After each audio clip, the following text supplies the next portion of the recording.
Alright, magandang hapon po sa inyong lahat mga kababayan, Batang Maynila to it's.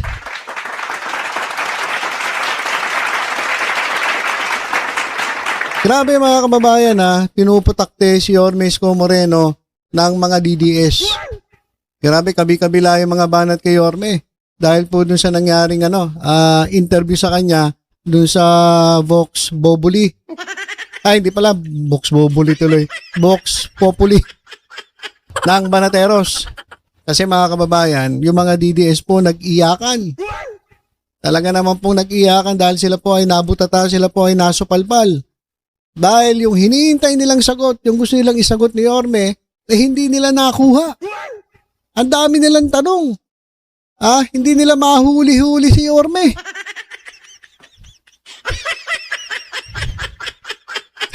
Gusto nilang magsalita si Yorme against President Ferdinand Marcos Jr. pero hindi nangyari. Gusto nilang purihin ni Yorme si Sara Duterte at si Digong Duterte pero hindi nangyari. Ano nangyari? Nabutata sila. Nabutata mga kababayan, grabe. Kaya halos lahat po ng DDS mga kababayan, kabi-kabila po ang banat kay Yorme Isko Moreno. Kaya nag-post si Yorme, mga kababayan. Ito po yung sa kanyang Facebook page. Sabi niya, kapakinabangan ng mahigit 2 milyong Manileño ang dapat muna nating unahin. Dahil iyan ang ating responsibilidad at mandatong sinumpaan. Sabi niya ni Yorme, kahit sinong darating dito, basta kapakinabangan ng Tagalunsod, mauna na muna kayo bago ang politika ko. For now, I am obliged to fulfill and perform my obligation, duties, and responsibilities to 2 million Manileños. That is my job. So wala mo ng politika kay Yorme Isko Moreno. Nung na-interview siya mga kababayan dyan sa Vox Populi, grabe yung mga tanong Grabe talaga yung mga tanong mga kababayan na talagang dinidiin ito si PBBM. Pero wala silang nakuha tawag dito, pagsang-ayon kay Yorme Isko Moreno. Ito mga kababayan, matatawa kayo. Dito po sa interview neto ni Scammer. Ito po, miyembro po ito ng Bioteros na Scammer. Bakit po Scammer? Dami po neto nabudol mga kababayan. Dati po ito, charity vlogger. Charity vlogger na hingi ng hingi doon sa kanyang mga subscriber, magpapatayo daw ng bahay, tapos pati ba naman pagpa-check up kasi nagdadrama to dati, uubo-ubo ubo-ubo. Nagbablog siya, ubo-ubo.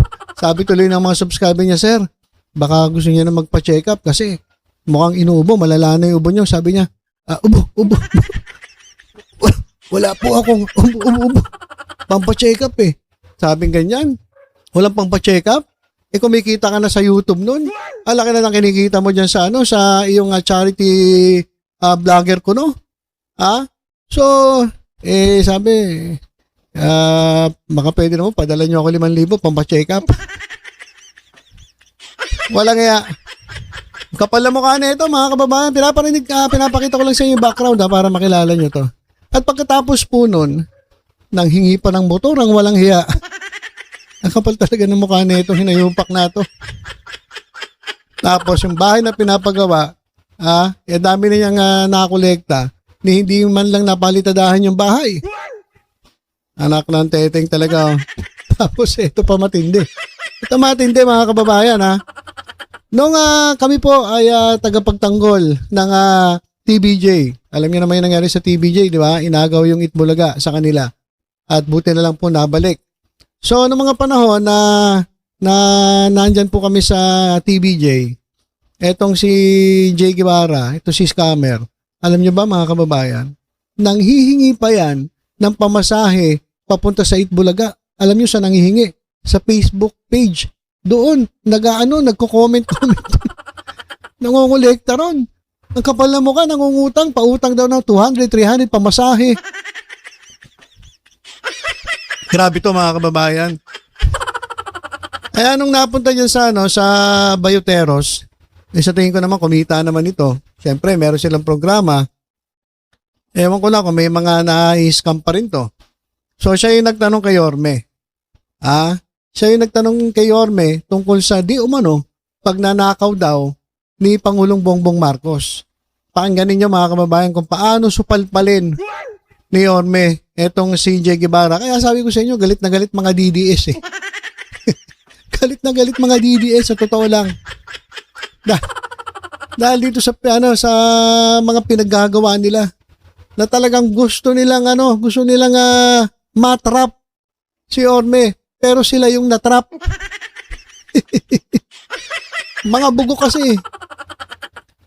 Ito nga nakasulat yan na pala ng mga naggagaling-galingang mga vlogger na mukhang Teenage Mutant Ninja Turtle. Nakuha ninyo, parte ninyo mga DDS vloggers. Ang hiling nyo kasi sa chismis. Kaya napahiya kayo palagi sa paninira sa Pangulo. Ito, pakinggan natin yung nangyaring interview kay Yorme. Kasi ito yung tinatanong ng mga netizen ngayon. Naniniwala po ba kayo na mastermind nga talaga si Bongbong Marcos sa nakawan na nangyayari sa gobyerno? Ano yun chismis yun eh. Ay! Baka lang eh.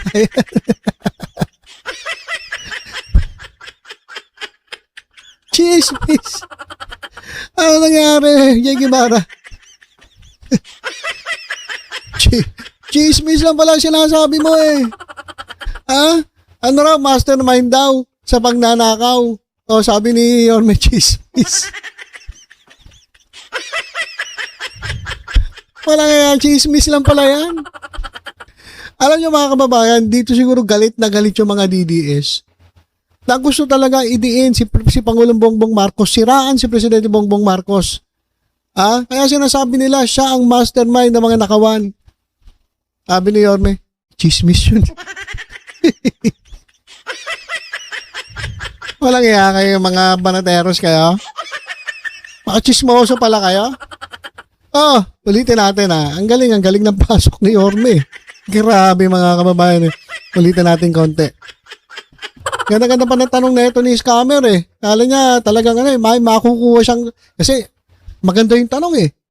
Dito natin malalaman kung sasang-ayon si Yorme. Kapag sumang-ayon si Yorme sa sinasabi natin, nako, maraming matutuwang mga DDS. Iba yung sagot eh. Biglang natahimik eh. Natahimik yung mga miyembro ng Bayoteros dyan sa Vox Populi. At ulitin natin. Kasi ito yung tinatanong ng mga netizen ngayon. Naniniwala po ba kayo na mastermind nga talaga si Bongbong Marcos sa nakawan na nangyayari sa gobyerno? Ano yun chismis yun eh. Yeah, parang showbiz ang dating. Parang showbiz lang.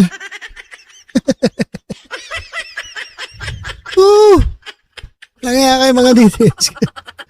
Alam nila may makukuha silang sagot kay Yorme. Sabi ni Yorme, chismis lang yan, parang showbiz lang yan. Anak ng putik yan.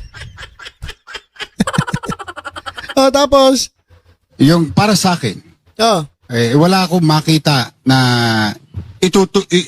itutusok papunta sa kanya. But generally, like for example, I'll put it sa akin na lamang. Sa akin na lamang.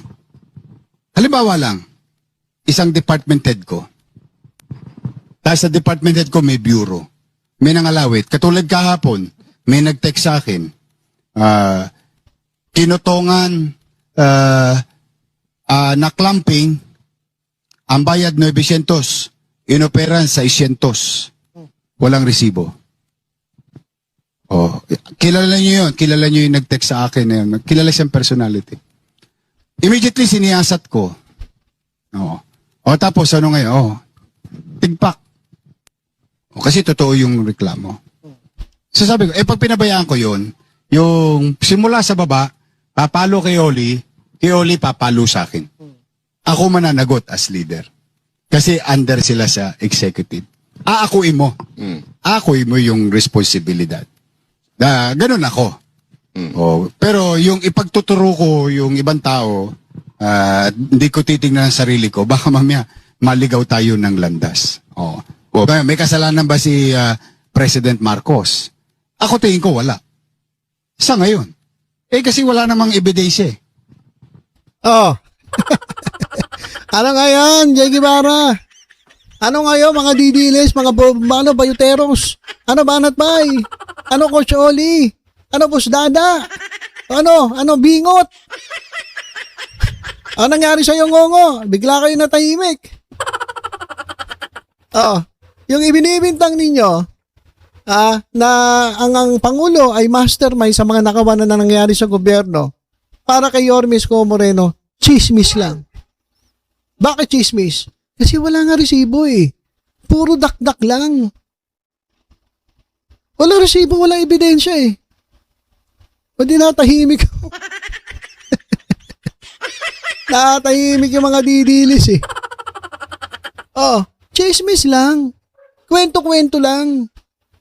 Siguro, merong konting pananagutan ng Pangulo kasi command responsibility. Pero kung ituturo mo na mastermind siya ang may kagagawa ng lahat, wala kayong ebidensya. Kasi kung meron kayong ebidensya, matagal nyo na dapat kinasuhan ng Pangulo. Pero wala nga eh. Chismis eh. Parang showbiz lang yan eh. Anak ng teteng. Di natulala kayo mga didilis. Chismis lang pala yun eh.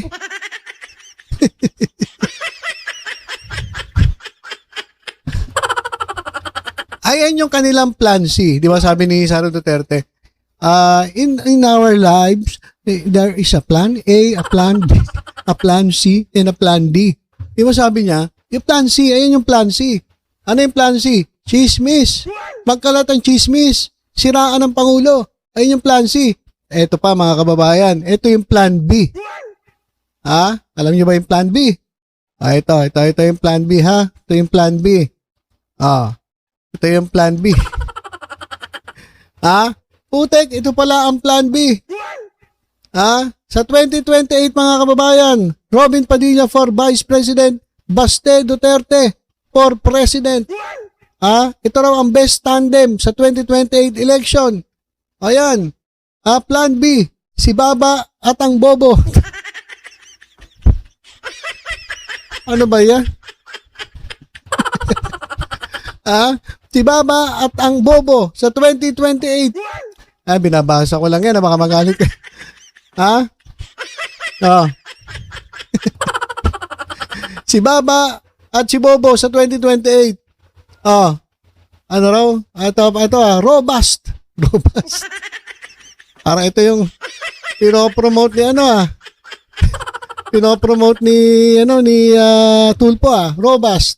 Tapos Padildu. Pangmanyakol pa din eh. Ano ba naman yan? So ito na yung plan B. Si Baba at si Bobo. Pwede sabing robust o kaya Padildu. Pangmanyakol. Tatakbo raw from Davao to Mandaluyong, rekta sa Oblo. Ayan mga kababayan, grabe naman yan. Ito yung kanilang plan B. Kasi di ba si Sara Duterte nga, kung sakaling ma-impeach, ito raw ang kanilang plan B. Nauna yung plan C. Ano yung plan C? Chismis. Siraan ng Pangulo. Kaya binaran ni Yorme Isko Moreno. Kawawa naman mga didilis. Tapos ito yung plan B si Baba at si Bobo, mga kababayan. Grabe naman. Ayan po mga kababayan ang update natin. Si Yorme Isko Moreno talagang nagpo-post sa kanyang Facebook page. Kasi para sa kanya, wala siyang pakialam kung tirahin siya ng mga DDS. Wala siyang pakialam kung banatan siya ng mga DDS. Basta siya, importante sa kanya yung kanyang obligasyon to fulfill and perform my obligation, duties, and responsibilities to 2 million Manileños. That is my job. Wala akong pakialam kung ako batikusin, kabi-kabila ng mga didilis na yan. Dapat lang, wag mo pansinin kasi mga bopo yun eh. Mga bopors yun eh. Hindi nila naiintindihan kung ano ang mandato ng isang mayor. Lalong-lalo na etong CJ Guevara, pati itong mga bayuteros na to. na puro politika. Di ba? Ang ganda ng tanong eh. Ito matindi dyan mga kababayan eh. Ito matindi dyan eh. Oh. Kasi ito yung tinatanong ng mga netizen ngayon. Naniniwala po ba kayo na mastermind nga talaga si Bongbong Marcos sa nakawan na nangyayari sa gobyerno? Eh ano yun eh, chismis yun eh. Oh.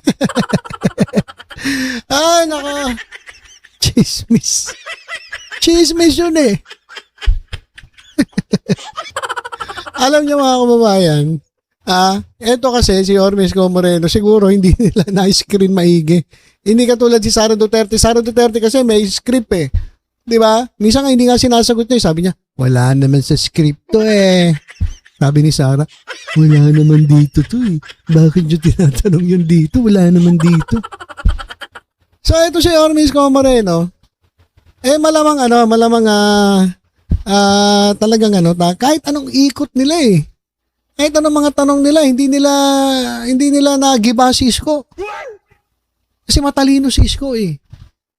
Bobo lang talaga ang kaya paikutin na itong mga didilis na to. Kaya kayo mga DDS, so totoo lang, mag-isip-isip kayo, magpa-check up na kayo. Kasi kayo lang ang kayang paikutin ng mga to. Tingnan mo si Yorme. Hindi basta-basta na ang daming tanong dyan, ang haba nung interview eh. 1 oras mahigit. Wala sila napalang matinong sagot. Matinong sagot na papabor sa kanila. Lahat ng sagot ni Yorme, kontra sa kanila. Kontra, hindi nila nagustuhan. Hindi nila nakuha yung mga sagot na gusto nila makuha. Kaya nga mayat maya ang banat kay Yorme ngayon. Pero huwag ka mag-alala Yorme, andito lang kami sa Gedli.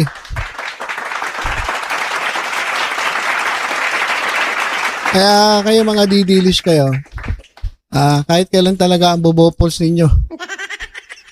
Nagkagaling-galingan ng mga vlogger, mukha naman Teenage Mutant Ninja Turtle. Chismis lang pala, parang showbiz lang pala. Kaya nga pinagkakalat nyo, na si Pangulong Bongbong Marcos, ang mastermind ng mga nakawan para kay Isko. Chismis lang yan. Bakit? Walang resibo eh. Walang resibo, walang ebidensya eh. Di iyak na kayo iyakan mga DDS. Nako talaga kayo mga DDS ko kahit kailan talaga So ilan po muna mga kababayan, ayan po yung plan C, ang magkalat ng chismis sa Pangulo. Plan B, ito yung plan B, si Baba at si Bobo. In case na hindi makatakbo si Sara Duterte, ito po yung kanilang plan B. Robin Padilla, Vice President, Basta Duterte for President. Si Baba at si Bobo. Ay, binabasa ko lang. Nakita ko lang yan. So, alam po muna mga kababayan, tutok-tutok lang po dito sa Batang Maynila Toys. Sa iba pang updates, ingat po tayong lahat. God bless po.